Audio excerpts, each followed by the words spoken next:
Hi viewers, இன்றைக்கி வந்து முட்டைகோஸை வச்சு முட்டைகோஸ் மஞ்சூரியன் செய்யலாங்க. இது வந்து ஒரு 1/4 கிலோ இது முட்டைகோஸ் வந்து நல்லா வாஷ் பண்ணிவிட்டு, இங்கே பாருங்கள் தண்ணியே இல்லை, நல்லா புழிஞ்சு எடுத்துருங்க, தண்ணி இல்லாமல் சுத்தமாக. இப்போ இதை நல்லா சின்னதாக நைஸாக திருவி எடுத்து வச்சுருக்கிறேன்.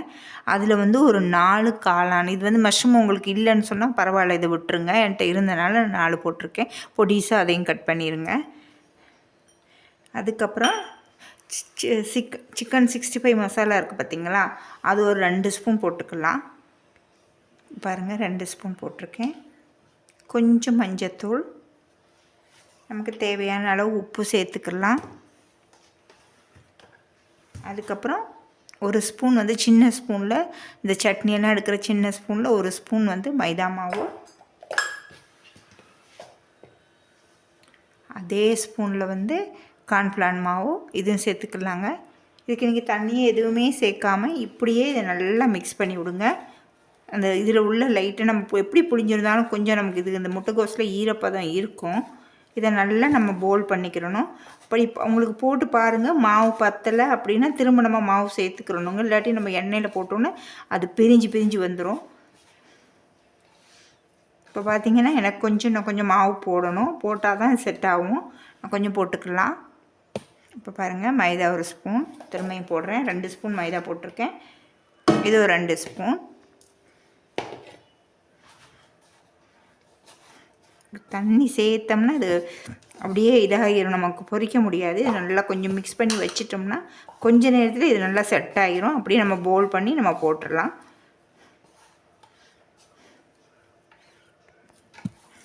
இப்போ பார்த்திங்கன்னா தண்ணியே சேர்க்காமல் பாருங்கள், இவ்வளோ நல்ல ஒரு தண்ணி ஊற்றின மாதிரி இருக்குது பாருங்கள். இப்போ இதுக்கு நமக்கு தண்ணி எதுவும் சேர்த்துருந்தோம்னா ரொம்ப கஷ்டமாக இருக்கும்.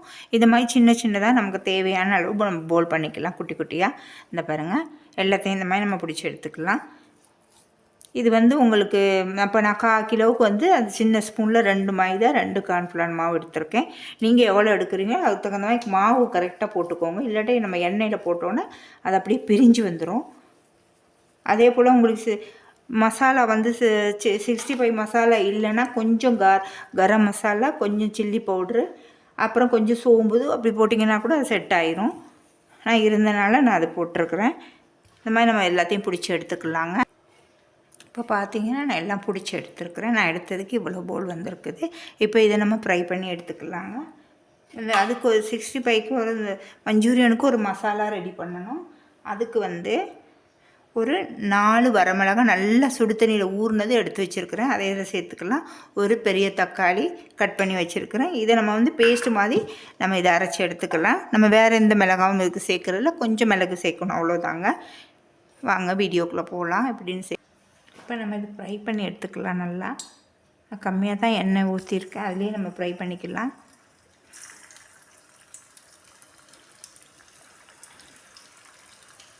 இது ரொம்ப நல்லாயிருக்கும், சப்பாத்திக்கு சாப்பிட்றதுக்கு ரொம்ப டேஸ்ட்டாக இருக்கும்.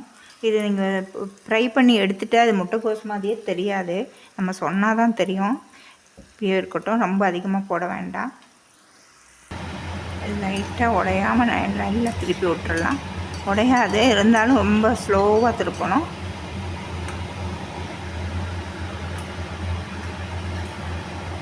இப்போ பார்த்திங்கன்னா இது நல்லா ஃப்ரை ஆகிடுச்சு. இப்போ இதை நம்ம எடுத்துக்கலாங்க. உடையில பாருங்கள், நம்ம இந்த ஃபஸ்ட்டு கொஞ்சம் கவனமாக டர்ன் பண்ணிட்டோம்னா அதுக்கப்புறம் வந்து அது உடையாது. இந்த மாதிரி நம்ம எல்லாத்தையும் ஃப்ரை பண்ணி எடுத்துக்கலாங்க. பார்த்திங்கன்னா அந்த ஃப்ரை பண்ண எண்ணெயே நான் வச்சுருக்கிறேன் இன்னொரு அகல பாத்திரத்தில். அதில் வந்து நம்ம ஒரு வெங்காயம் போட்டுக்கலாம்.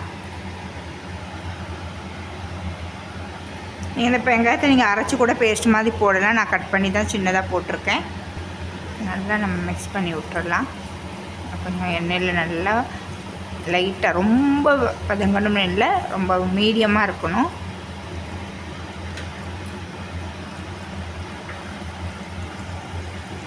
கொஞ்சமாக உப்பு சேர்த்துக்கலாம். நம்ம ஏற்கனவே அந்த பவுல்லையே நம்ம போட்டிருக்கோம், அதனால நம்ம கொஞ்சம் சேர்த்துக்கலாம். ரொம்ப போட்டுருந்தோம்னா ரொம்ப கறிக்கிற மாதிரி இருக்கும். ஏன்னா நம்ம அதுலேயும் உப்பு போட்டிருக்கோம், இதுலேயும் சேர்த்துருக்கோம்.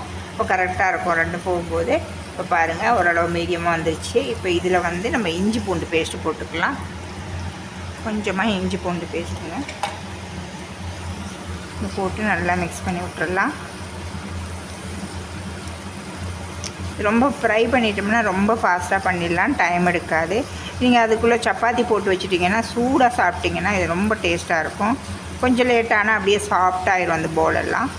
இப்போ உடனே போட்டு உடனே எடுத்து சாப்பிட்டோம்னா நல்லா கிறிஸ்பாக இருக்கும் நம்ம கடித்து சாப்பிட்றதுக்கு. இப்போ பாருங்கள், இந்த தக்காளியும் மிளகாவும் வரமிளகாவும் வச்சுருந்தேன் பார்த்திங்களா, அதை அரைச்சி பேஸ்ட்டு அதை இது சேர்த்துக்கலாம்.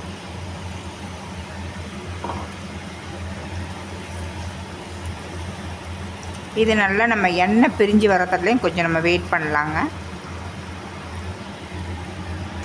இப்போ பார்த்திங்கன்னா நான் ஊற்றின எண்ணெய் நல்லா பிரிஞ்சு வந்துடுச்சு. இந்த டைமில் வந்து கொஞ்சம் மஞ்சள்தூள் சேர்த்துக்கலாம், நம்ம கொஞ்சமாக சேர்த்துக்கலாங்க. இதை நல்லா ஒரு வாட்டி மிக்ஸ் பண்ணி விட்டுக்கலாம்.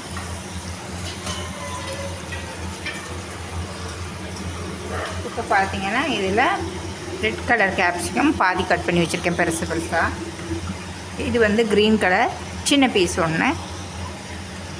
இதை நல்லா நம்ம மிக்ஸ் பண்ணி விட்டுக்கலாம்.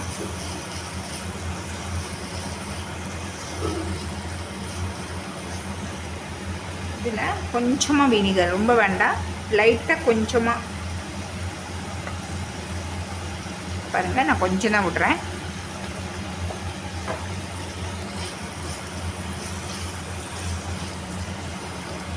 நல்லா மிக்ஸ் பண்ணி விட்டுடலாம்.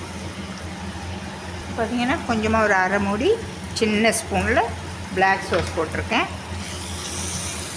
இது உங்களுக்கு வேண்டான்னா நீங்கள் இது பண்ணிடுங்க. இதெல்லாம் போட்டோம்னா நல்ல ஒரு டேஸ்ட் கிடைக்கும். நான் கம்மியாக தான் போட்டிருக்கேன். இந்த கேப்சிகம் வந்து ரொம்ப வேக வேண்டாம், ஆஃப் வெந்தால் போதும். அப்போ நம்ம கடிக்கும் போது நல்ல ஒரு டேஸ்ட் கிடைக்கும் உங்களுக்கு. இதில் கொஞ்சமாக தண்ணி சேர்த்து கம்மியாக தான் விட்றேன் பாருங்கள். கொஞ்சமாக டொமேட்டோ சேர்த்துக்கலாங்க, ரொம்ப வேண்டாம். இதை நல்லா மிக்ஸ் பண்ணி விட்டுக்கலாம். பார்த்திங்கன்னா நல்லா எண்ணெய் பிரிஞ்சு வந்துடுச்சு. இப்போ இதில் வந்து இந்த ஸ்பூனில் 2 ஸ்பூன் கார்ன்ஃப்ளவர் மாவு எடுத்துருக்கேன். இதை கொஞ்சம் தண்ணி ஊற்றி கரைச்சி ஊற்றிக்கலாம். இப்போ நம்ம அதை ஊற்றிக்கலாங்க.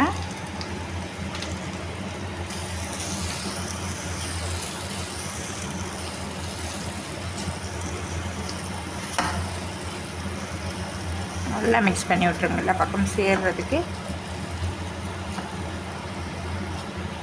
இப்போ திரும்பியும் கொஞ்சம் தண்ணி ஊற்றிக்கலாம்.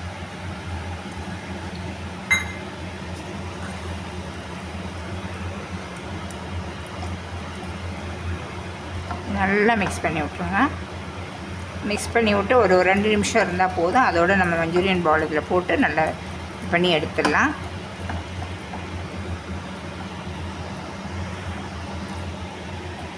கொஞ்சம் நேரம் வெயிட் பண்ணுவோம்.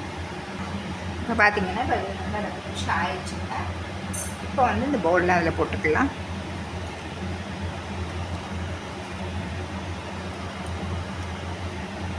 நல்லா போட்டு ஒரு வாட்டி பரட்டி விட்டுட்டு நம்ம எடுக்கிறது தான்.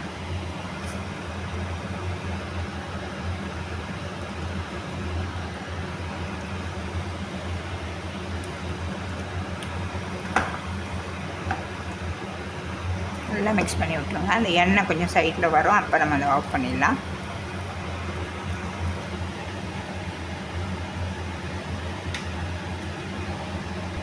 பார்த்திங்கன்னா சூப்பராக ரெடி ஆயிடுச்சுங்க. இது வெங்காயத்தாள் கொஞ்சம் போட்டுக்கலாம். இது கொத்தமல்லியெல்லாம் சேர்க்க தேவையில்லை. நல்லா மிக்ஸ் பண்ணி விட்டு நீங்கள் ஆஃப் பண்ணிடுங்க.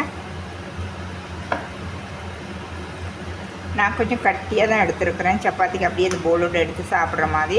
உங்களுக்கு கம்மியாக வேணும்னா நான் 2 ஸ்பூன் கார்ன்ஃப்ளவர் நீங்கள் 1 ஸ்பூன் சேர்த்துக்கோங்க. அப்போ கொஞ்சம் கிரேவியாக கிடைக்கும்.